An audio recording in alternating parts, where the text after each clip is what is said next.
اللہ کے علاوہ کسی کو پکارنا وہ کیا ہے؟ یہ سورہ مومنون آیت نمبر 117 سے کیا ثابت ہوا؟ اس کا نتیجہ کیا ہے؟ اللہ کے علاوہ کسی کو پکارنا اوپر یہ کفر ہے، کیونکہ اللہ فرماتے ہیں جو بھی پکارے اللہ کے ساتھ کسی دوسرے معبود کو، لا برہان لہ بھی، جس کی اس کے پاس دلیل نہیں ہے، اور اللہ کے علاوہ جس کو بھی پکارا جائے وہ بے دلیل ہوتا ہے، جتنے مرضی کوئی دلائل دے دے وہ بے دلیل ہوگا۔ انما حسابہ عند ربی، اس کا حساب اللہ کے پاس ہے۔ حقیقت یہ ہے، شان یہ ہے کہ کافر کبھی کامیاب نہیں ہو سکتے۔ اس آیت کریمہ میں اللہ کے علاوہ کسی کو پکارنے والے کو کافر قرار دیا گیا ہے۔ ایک اور آیت کریمہ ہے فلا تدعوا مع اللہ الہا آخر تکون من المعذبین، بس نہ آپ پکاریں اللہ کے ساتھ کسی دوسرے معبود کو، اگر آپ نے ایسا کیا تو آپ کو عذاب دیا جائے گا۔ تو اللہ کے علاوہ کسی کو پکارنا شرک اکبر ہے۔ اللہ کے علاوہ کسی کو پکارنا یہ اس کی عبادت ہوتی ہے، دعا عبادت ہے، کسی کو پکارنا یا اللہ کو پکارنا چاہیے۔ اللہ کے علاوہ کسی کو پکارا جائے کسی اپنی ضرورت کے لیے، کسی کو غائبانہ پکارا جائے، کسی کو اس طرح پکارا جائے جس طرح اللہ کو پکارا جاتا ہے، شرک اکبر ہے یہ، چاہے وہ نبی ہو چاہے وہ ولی ہو۔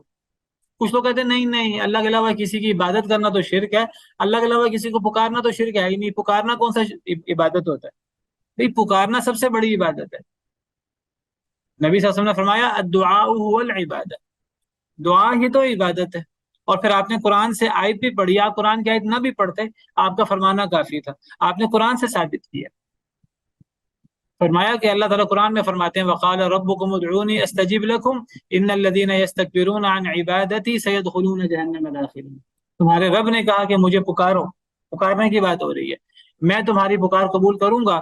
شروع میں اللہ نے پکارنے کی بات کی کہ اللہ کو پکارا جائے، اور آیت کے اگلے حصے میں کیا فرمایا؟ ان الذین یستکبرون عن عبادتی، جو لوگ میری عبادت سے تکبر کرتے ہیں۔ یہاں عبادت سے کیا مراد ہے؟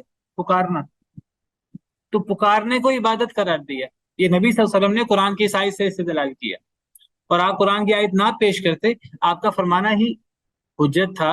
آپ نبی ہیں اور نبی کی بات وہی ہوتی ہے، لیکن آپ نے قرآن سے بھی اس کو پیش کیا، تو قرآن اور حدیث دونوں سے بہت سارے دلائل سے ثابت ہوتا ہے کہ اللہ کے علاوہ کسی کو پکارنا یہ اس کی عبادت کرنا ہے، یہ شرک اکبر ہے شریع۔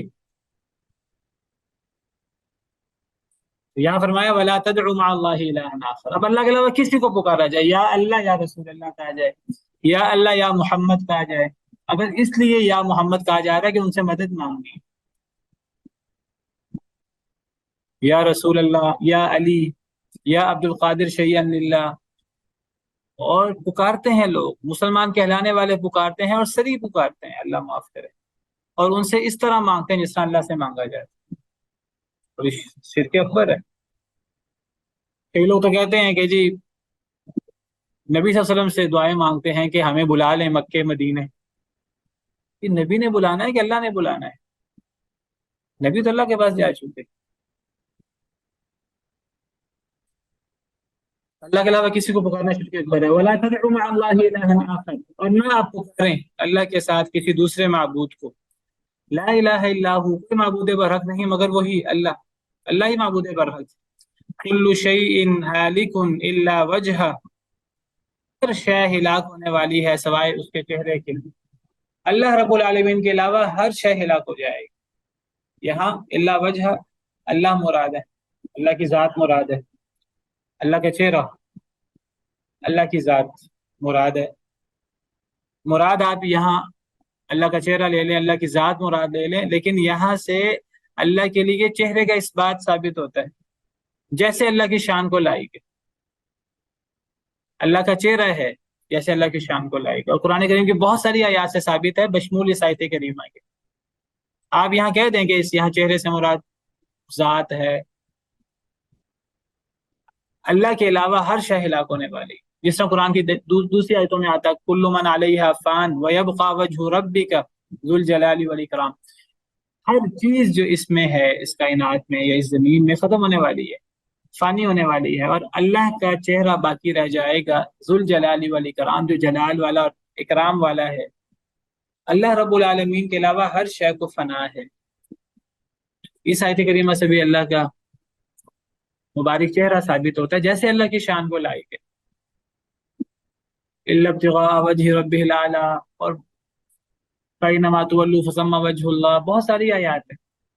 تو یہ اللہ تعالیٰ کی صفات ہیں جیسے اللہ کی شان کو لائق۔ اللہ تعالیٰ کے لیے چہرے کا اس بات بھی قرآن سے ثابت ہوتا ہے، نصوص سے ثابت ہوتا ہے، آنکھوں کا اس بات بھی ثابت ہوتا ہے، کانوں کا اس بات بھی ثابت ہوتا ہے، قرآن و سنت سے اس بات ہوتا ہے، مبارک ہاتھوں کا اس بات بھی ہوتا ہے۔ لیکن ان میں سے کسی صفت کو بھی کسی مخلوق کے ساتھ کمپیئر نہیں کیا جا سکتا۔ اللہ کی تمام صفات جو ذاتی صفات ہیں اللہ کی، وہ جیسے اللہ کی شان کو لائق ہے، مخلوق کے مشابہ نہیں ہے۔